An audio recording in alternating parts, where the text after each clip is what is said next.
Assalamualaikum warahmatullahi wabarakatuh. Perkenalkan, nama saya Ahmad Hoiriana dengan rekan-rekan saya yaitu Wafa Dwi Fitrianti, Suhartini, Nasifa Hairunisa, dan Kaila Anggraini. Kami dari kelompok 1 akan memaparkan materi mengenai Kerajaan Samudra Pasai. Langsung saja kita mulai pembahasannya. Profil dan lokasi kerajaan. Samudra Pasai dikenal juga sebagai Samudra Darussalam, memegang peranan penting sebagai kerajaan Islam pertama di Nusantara. Kerajaan ini didirikan sekitar tahun 1267 oleh gelar Sultan Malik Al-Saleh.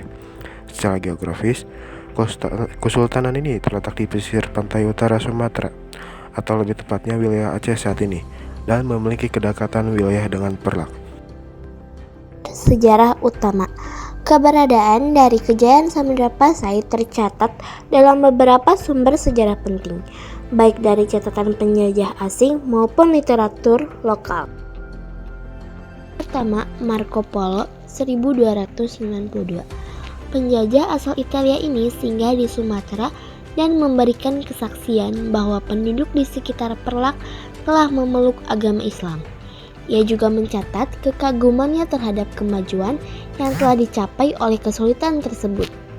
Lalu ada catatan yang kedua, Ibnu Battuta abad ke-14.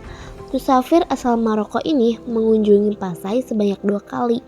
Pada tahun 1326, ia mencatat bahwa mayoritas pedagang di sana beragama Islam.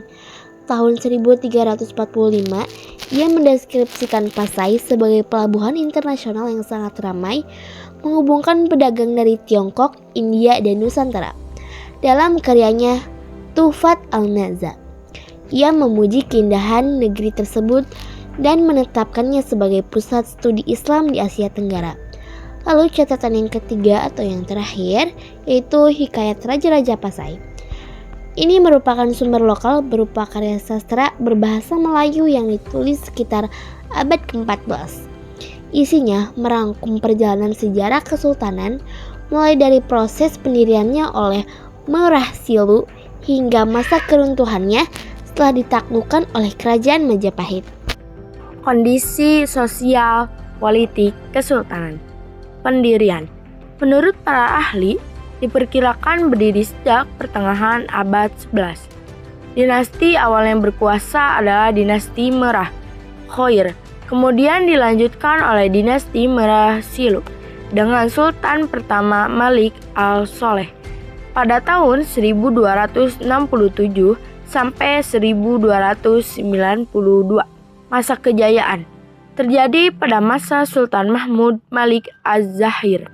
Pasai menjadi pusat perdagangan internasional yang sangat ramai atau menghubungkan Tiongkok, India, dan Eropa, serta menjadi pusat studi Islam di Asia Tenggara. Kehidupan sosial. Kemudian masyarakat diatur berdasarkan hukum Islam. Pasai yang berperan besar dalam penyebaran Islam ke wilayah lain, termasuk mengirim ulama ke Jawa. Kemunduran. Diserang oleh Kerajaan Majapahit pada tahun 1345 sampai 1350. Terjadi pemberontakan internal dan perang saudara di awal abad 16, ditaklukkan oleh bangsa Portugis pada tahun 1521. Pada tahun 1524, wilayah Pasai akhirnya menjadi bagian dari Kesultanan Aceh. Kesultanan Aceh atau Amasa awal. Pendiri didirikan oleh Ali Mughayat Shah pada tahun 1496. Pusat kekuatan terletak di Aceh Rayek atau Aceh Besar. Perkembangan awalnya merupakan bawahan dari Kesultanan Pedir, namun kemudian memerdekakan diri dan meluas setelah menaklukkan wilayah sekitarnya seperti Pedir, Dayak, dan Nakwar. Ali Mughayat Shah resmi dilantik menjadi sultan pada tahun 1507. Menurut ahli Snow Hurgronje dan J.L. Moena, Kerajaan Samudra Pasai diperkirakan berdiri di abad ke-10. Awalnya, Kesultanan berada di bawah dinasti Merakhoir yang dipimpin oleh Maharaja Mahmud Syah sebagai sultan pertama, lalu digantikan oleh Maharaja Mansur Syah, lalu digantikan lagi oleh Teku Samudra atau Al-Kamil. Sultan ini berasal dari Mesir dan ditugaskan sebagai laksamana. Menurut hikayat Raja-Raja Pasai dan Melayu menguasai berikutnya adalah keturunan dinasti Merasilu, yaitu Sultan Malik Al-Soleh. Pada masa pemerintahannya, sistem pemerintahan dan angkatan laut serta darat tersusun rapi, serta dibukanya pelabuhan Pasai membuat kesultanan makin makmur. Setelah Al-Soleh Muhammad Malik Az-Zahir ditunjuk sebagai sultan, pemerintahannya memiliki hubungan dagang dengan Tiongkok, Gujarat, dan Benggala dengan komoditas utama lada, kapur barus, dan emas, lalu mata uang yang digunakannya adalah dirham. Pasai juga menjalin hubungan dengan pedagang Nusantara yang dimana mereka diberi keistimewaan yaitu dibebaskan dari pajak. Menurut Az-Zahir digantikan oleh anaknya Mahmud Malik Az-Zahir. Pada masa pemerintahannya, Samudra Pasai mencapai masa keemasannya.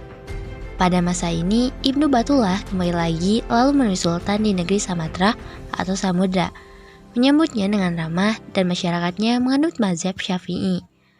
Pasai berkembang pesat dan menjelma menjadi perdagangan internasional dan ramai dikunjungi dari berbagai bangsa benua, seperti Asia, Afrika, dan Eropa. Demikian materi yang dapat kami sampaikan. Terima kasih kepada yang sudah mendengarkan. Wassalamualaikum warahmatullahi wabarakatuh.